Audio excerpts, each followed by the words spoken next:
Hi guys. आज हम coordination number 8 के बारे में कुछ अमेजिंग बातें देखेंगे। हमें पता है कोऑर्डिनेशन नंबर 8 की हाइब्रिडाइजेशन sp3d4 होती है और इसकी 3 पॉसिबल ज्योमेट्रीज होती हैं, स्क्वायर एंटीप्रिज्मेटिक, डोडेकाहेड्रल और क्यूबिक।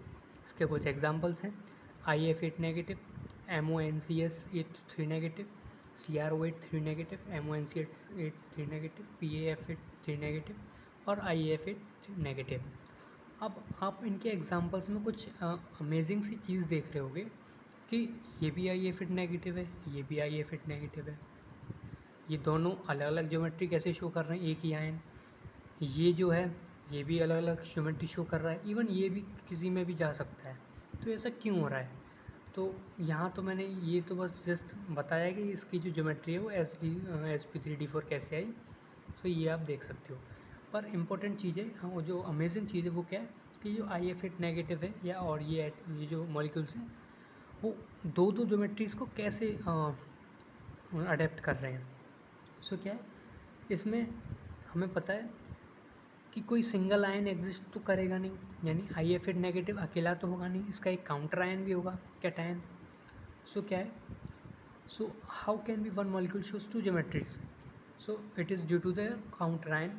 लाइक हमें पता है कि मैंने जस्ट बताया कि कोई सिंगल आयन एग्जिस्ट करेगा नहीं, उसके काउंटर आयन का क्या बहुत बड़ा रोल होता है। काउंटर आयन का क्या है?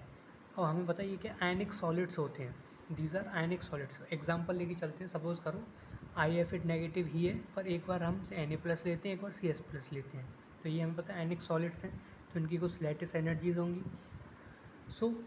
ये जो लैटिस एनर्जी हैं वो 3 फैक्टर्स पे डिपेंड करती हैं। साइज़, कि हमें पता है लैटिस एनर्जी साइज़ के इन्वर्सली प्रोपोर्शनल होता है। Charge, lattice energy directly proportional to charge होता है। और पैकिंग फैक्टर, और लैटिस एनर्जी पैकिंग फैक्टर की डायरेक्टली प्रोपोर्शनल होता है।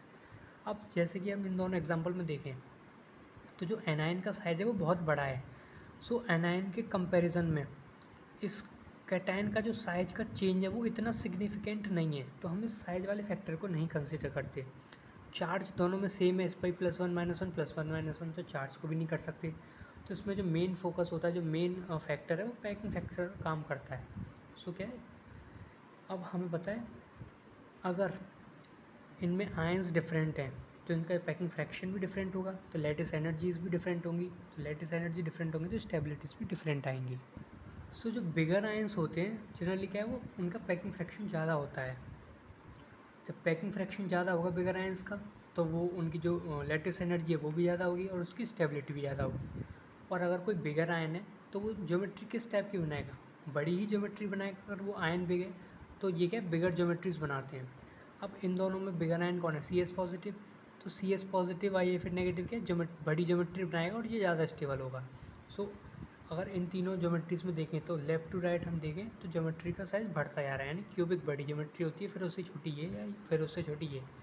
यानी ये जो CS पॉजिटिव IF8 नेगेटिव है ये कौन सी ज्योमेट्री अडेप्ट करेगा? क्यूबिक।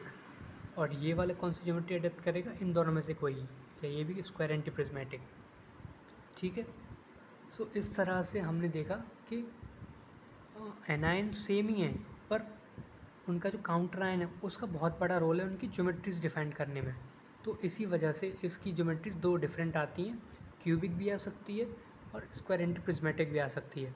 लेकिन क्यूबिक कब आएगी? जब ये CS पॉजिटिव होगा। एंटीप्रिज्मेटिक कब आएगी? जब ये Na पॉजिटिव होगा।